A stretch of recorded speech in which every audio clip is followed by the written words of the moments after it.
We've all been there, right? Yeah. You see someone just nail it, come up with truly original stuff in one area, and it makes you wonder, Hmm.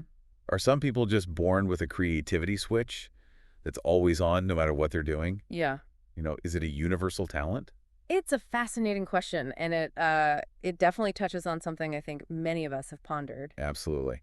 Well, today on the deep dive, we're plunging into exactly that. We've got a hold of a really interesting piece of recent work, Oh, yeah. a big systematic review from the Educational Psychology Review. It's called, Are Some People Generally More Creative Than Others? A systematic review of 50 years research. 50 years. Wow. 50 years. That's a serious chunk of time dedicated to figuring this out. It really is. Yeah, a review like that acts sort of like a roadmap, summarizing decades of inquiry into, well, the fundamental nature of creativity. Exactly. And the researchers behind this were super thorough. They looked at 36 different studies. And think of those as experiments where they actually, collected data. Right, empirical work. And all of these studies used at least 2 different ways to see how creatively people performed.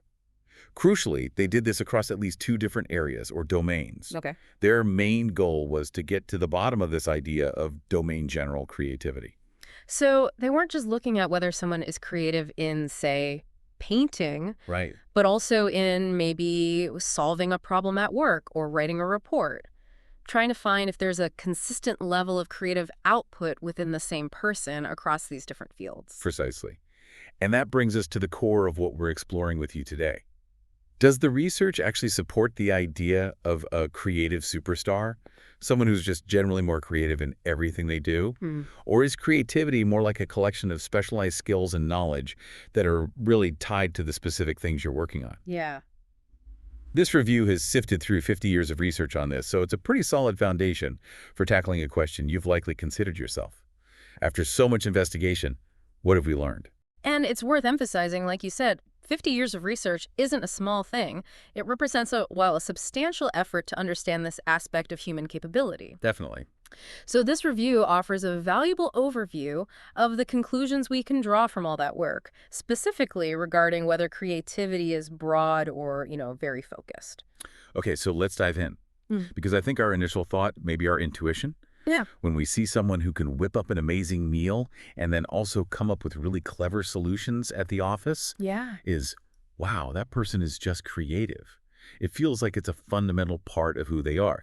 After all, we use the same word, creative, to describe both That's activity. our natural way to see it, yeah. And it makes sense why we'd look for that consistency in people. Yeah. However, what this review indicates is that when we really dig into the research, this initial feeling, this intuition about a widespread general creativity, well, it might not be as strongly supported as we might assume.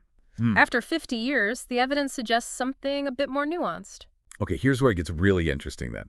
We're talking about domain general versus domain specific creativity. Mhm. Can you break down what those two ideas really mean in practical terms? Certainly. So, domain general creativity, at its core, suggests there's a fundamental creative ability, almost like a versatile tool in a mental toolbox, Yeah. that can be effectively used across a wide spectrum of different fields. So, someone with high general creativity should, in theory, be able to generate novel and appropriate ideas, whether they're composing music, developing a marketing strategy, or even, troubleshooting a technical issue. Right, that paints a clear picture. It's like having this innate knack for innovative thinking that you can just apply wherever you need it. Exactly. Now, on the flip side, domain-specific creativity argues that your creative performance is much more closely linked to the particular knowledge, skills, and expertise you've developed within a specific area. Okay. So a brilliant architect might not necessarily be a groundbreaking biologist, not because they lack some universal creative spark, but because they haven't built up the deep understanding of biological principles that scientific creativity demands. Their architectural creativity is rooted in years of learning about design, materials, spatial relationships, all that specific stuff. Okay, I see the difference. So the architect's creativity is deeply embedded in their architectural knowledge and experience. Makes sense. Mhm. But the review did mention that some people in these studies did show creative success in different areas, didn't they? Yeah. What's the story there? Was that proof of general creativity? Yes, the review did find instances where some participants performed well on creative tasks in multiple domains. However, and this is a really important point for you, the listener, to grasp, this mostly happened in studies where the researchers didn't really account for, well, for whether the participants already had some level of knowledge or experience in those areas. Okay, so prior knowledge wasn't controlled. Exactly. And maybe even more significantly, it often occurred with what the review refers to as artificial tasks. Artificial tasks. Right. Right. What does that look like in the world of creativity research? What makes a task artificial? Well, think of tasks that aren't really reflective of the kind of creative problem solving or innovation we encounter in real life situations, Yeah. in academic work, in social interactions, or in professional settings. So not like designing a bridge or writing a novel. Probably not, no. These might be very abstract puzzles or exercises that don't require a deep engagement with a particular subject matter.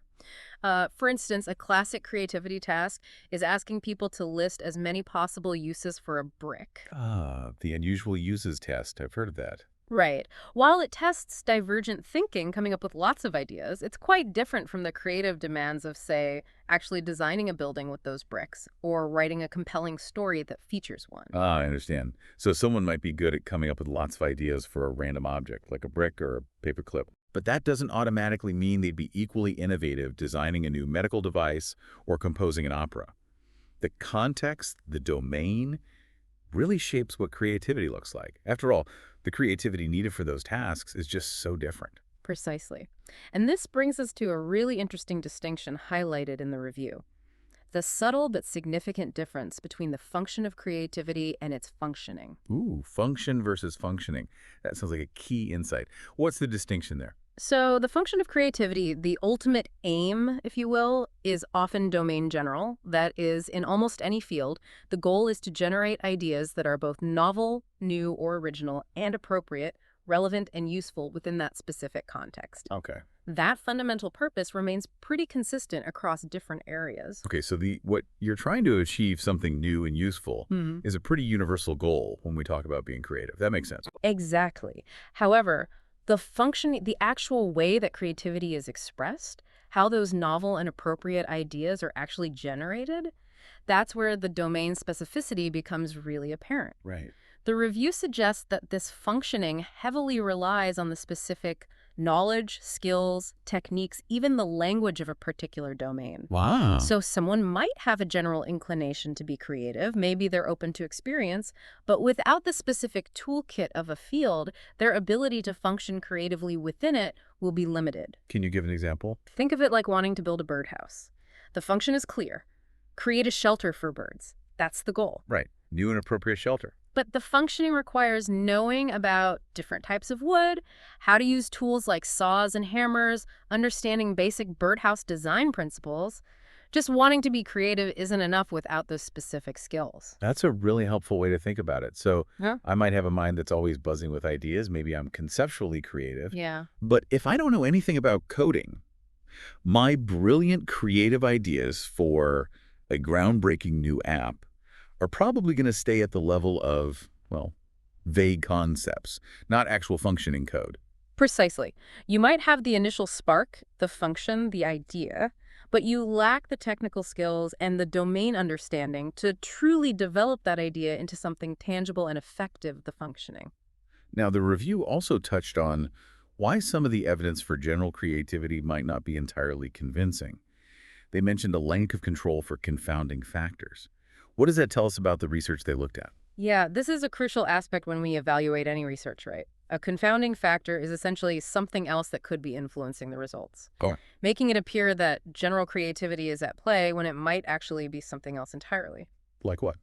Well, the authors of the review argue that many of the studies they examined didn't adequately account for these other potential influences. Can you give us some concrete examples of what these confounding factors might be in the context of studying creativity? Absolutely. Consider someone's overall intelligence, just general IQ. Someone who is generally very sharp and quick-witted might perform well on a variety of tasks, Right. including tasks designed to measure creativity, not because they have a specific transferable creativity trait per se, but because their strong cognitive abilities help them understand instructions quickly and problem solve effectively in different situations. Okay, so intelligence could be a confound. What else? Motivation is another big one. Someone who is highly driven, really puts in a lot of effort might just achieve better results across the board. And that could be mistaken for general creativity. Exactly. Then there are general problem-solving skills valuable in many areas, sure, but not necessarily the same thing as creative thinking. Hmm. Or even something as simple as having previous experience with certain types of tasks. If someone has encountered similar brainstorming activities before, they might seem more creative across different domains simply because they've had more practice with that type of exercise, not because they're inherently more creative overall. So it's like these other abilities, or maybe past experiences, could be the real drivers behind someone's apparent success in multiple creative tasks, Potentially, yes. rather than some inherent, universally applicable creative ability. Yeah. It really highlights how tricky it must be to isolate and measure creativity on its own. Exactly. It's very difficult. And without carefully controlling for these other variables, it becomes really hard to isolate and truly measure a distinct domain general creative capacity. And the review suggests. The review suggests that when these factors are properly taken into account, the evidence supporting the idea of general creativity becomes considerably weaker, less convincing. Wow, okay. This has some really important implications, doesn't it? Especially when we start thinking about how we approach education and training. The reviews seem to offer some words of caution in this area. Yes, very much so. The authors of the review express a clear caution, particularly when it comes to the idea of directly teaching general creative skills in schools or training programs without a strong underlying base of domain-specific knowledge. Yeah. Their key point is that creativity doesn't exist in a vacuum. You need that foundation of knowledge and skills in a particular area to actually be creative within that area. That makes complete sense when you put it like that. Right. You can't just teach a generic creativity class and expect everyone to suddenly become innovative in subjects like math or science or history or art. Right. The creativity needs to be applied to something specific, using the tools of that field. Precisely. The review suggests that while cultivating a generally creative mindset openness, curiosity is certainly valuable. Sure. The actual development of creative achievements is likely to be far more effective when it's deeply integrated with the specific content and practices of a particular subject or profession. So trying to teach standalone, generic creative skills might not lead to the kind of meaningful, real-world creative outcomes we're hoping for in those specific fields. That seems to be the implication, yes. Might not be the most effective approach. And it also sounds like these findings have implications for how we might evaluate and select people, maybe for educational programs or for job roles. Absolutely. The review raises concerns about the practice of selecting students or employees based on a presumed creative profile. You know, the idea that someone who appears creative in one context will automatically be creative in another, completely unrelated context. Like picking someone for a coding job because they write good poetry. Potentially, yeah, if that's the only basis. Hmm. The findings suggest that it's far more effective to assess individual specific skills, knowledge, and experience that are directly relevant to the domain in question. Makes sense. Someone might score well on a general creativity test, maybe that brick test, Right. but lack the fundamental understanding needed to be truly innovative in the particular field they're being considered for. So it's almost like saying, instead of looking for the sort of mythical, creative type, Yeah. we should be focusing on identifying people with the right expertise and then creating environments that encourage and support their creativity within their specific areas of competence. That's a very accurate way to frame it, I think. The focus shifts from trying to find some universally creative individual, which might not really exist in the way we imagine, to nurturing creativity within specific domains by building that strong foundation of expertise and providing opportunities for the innovative application of that knowledge. You know, it's interesting how this review, even though it's focused on this specific question of general versus specific creativity, it really connects with a lot of what we already understand about how people learn and develop expertise, doesn't It it? does. Like, you can't become a master chef just by being a generally imaginative person. Nope. You need to learn the culinary techniques, understand ingredients, practice your craft for years. It sounds like creativity in many ways isn't all that different. It needs substance behind it. That's a very insightful parallel. Expertise provides the essential framework, right? The necessary building blocks for meaningful creative exploration within a domain. Without that solid foundation, even the most well-intentioned creative impulses may lack direction and, well, ultimately have limited impact. And while this review focuses on synthesizing existing research rather than presenting totally new studies, it does emphasize that it's looking back at 50 years of work. Yeah. That's huge. And it even mentions a recent meta-analysis by Akar and colleagues from this year Yeah, I saw mentioned. that specifically examined the domain specificity of creativity. That really highlights that this isn't a new debate, and researchers are still actively investigating it. Yes, exactly. The reference to the Akar et al. Meta-analysis is significant. Meta-analyses, as you know, take the findings from numerous individual studies and combine them statistically Right, giving a bigger picture. to provide a broader and usually more robust picture of the evidence. Their work, alongside the 50 years of research this review covers, really underscores the ongoing scholarly effort to understand the nature of creativity and its intricate relationship with specific domains of knowledge and skill. And there are tools out there trying to capture this complexity too, right? Yeah, there are also assessment tools like the Kaufman Domains of Creativity Scale that actually attempt to measure creative tendencies across different areas, acknowledging this very complexity we're discussing. It's not just one thing. So if we had to distill this deep dive down to a key takeaway for you, our listener, someone who's probably wondering, okay, so how can I foster more creativity in my own life or at work? Mhm. What would be the most important message from this review? The central message seems to be this. While the notion of a general creativity that applies effortlessly to everything is certainly appealing, maybe even romantic, Yeah, sounds good.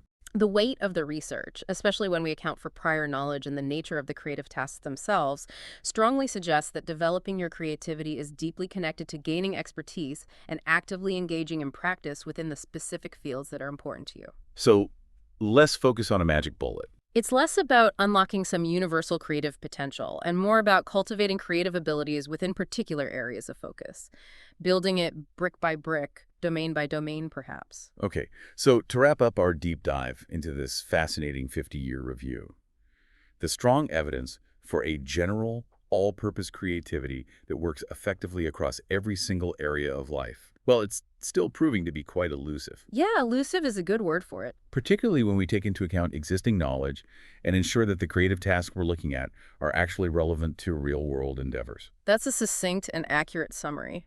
The review really underscores the point that achieving creative success often hinges on having that solid bedrock of knowledge and skills within a specific domain.